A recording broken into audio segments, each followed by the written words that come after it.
අද හදමු රසම රස හතු බැදුමක්. ඒකට අපිට ඕනි වෙනවා හතු පැකට් එකක්. අපි හතු ටික අරගෙන මේ වගේ සාමාන්‍ය සයිස් කෑලි වලට කඩා ගන්න ඕනේ. පොඩියට කඩා ගන්න එපා. ලොකුවට සාමාන්‍ය කෑලි හිටින්න කඩා ගන්න. පොඩි වගේ හතු තියෙනවා නම් ඒවා හැමම තියාගන්න. ඒවා කඩන්න යන්න එපා. එතකොට මොකද කෑලි තවත් පොඩි වෙන්න බලනවා. ඊට පස්සේ මේ අපි කඩාගත්ත හතු ටිකට ලුණු තේ හඳක් විතර දාලා හොඳට අපි මේක හොද ගන්න ඕනේ ඇල් වතුරෙන්. මේ තියෙන්නේ මං ඇල් වතුරෙන් හොදගත්ත හතු ටික. මේ හතු ටික ඊට පස්සේ අපි කෝට් කරගමු. මේකට අපිට දාගන්න ඕනේ වෙනවා අම්පිටි.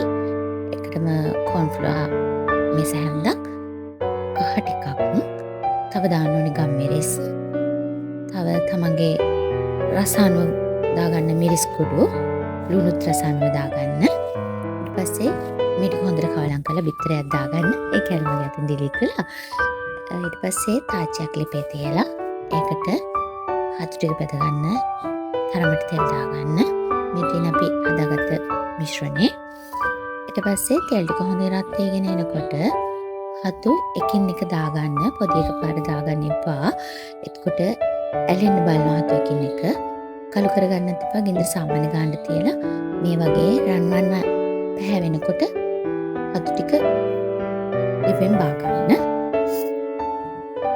ඊට පස්සේ අපි ලුණු ටිකත් ওই වගේම ගෙම්බර තෙලේ බෙද ගන්න ඕනේ. එකත් කළු කරගන්න එපා. සාමාන්‍ය ගානට එනකොට එකත් බා ගන්න.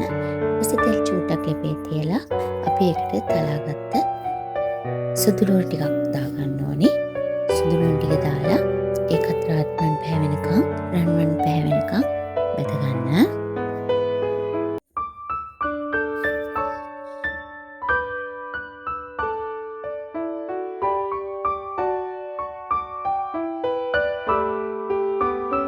මේ ටික හොඳට පැතිගෙන එනකොට අපි ගින්දර අඩු කරලා මේකට දාගන්නවා කෑලි මිරිස් මෙස හැන්ද දෙකක්. ඔයාලා සැර කරන තාච්චිට දාගන්න. ඒකටම තව සෝයා සෝස් ටිකක් දාගන්න. තව සීනි ටිකක්. මේ ටික හොඳට ගින්දර අඩු කරලා තමයි දාගන්න ඕනේ. මොකද නැත්තම් කළු වෙන්න බලනවා. ඔයාලගේ රස අනුව ඊට පස්සේ ලුණු දාගන්න පුළුවන්. කවලම් කරගන්න.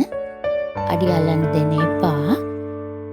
ගින්දරත් හොඳට මඩු කරගන්න. ඊට පස්සේ අපේ අර බෙදගත්ත හතු ටික තියෙන්නේ. ඒ ටික මේකට දාගන්න ඕනේ. දාලා හොඳට කවලම් කරගන්න. අපිට පිළිවෙලින් මුලින්ම තමයි අපි හතු දාගන්නේ. ඊට පස්සේ තමයි අපි බෙදගත්ත ලුණු ටික, ඊට පස්සේ කරපිංච ටික, ඊට පස්සේ ඔයාලා බෙදගත්ත කොච්චි ටික, ඊට පස්සේ තව වියලි මිරිස් කරලා එකතු කරනකොට බෙදලා දාගන්න. ඊට පස්සේ මේ කොම් හොඳට කවලම් කරගන්න ඕනි. මොකද අපි අර දාලා තියෙන මිශ්‍රණේ මේ හතු හැම කෑල්ලකකටම අල්ලන්න. මේ මිශ්‍රණෙත් එක්කම හොඳට කවලම් වෙන්න හොඳට කවලම් කරගන්න ඕනි.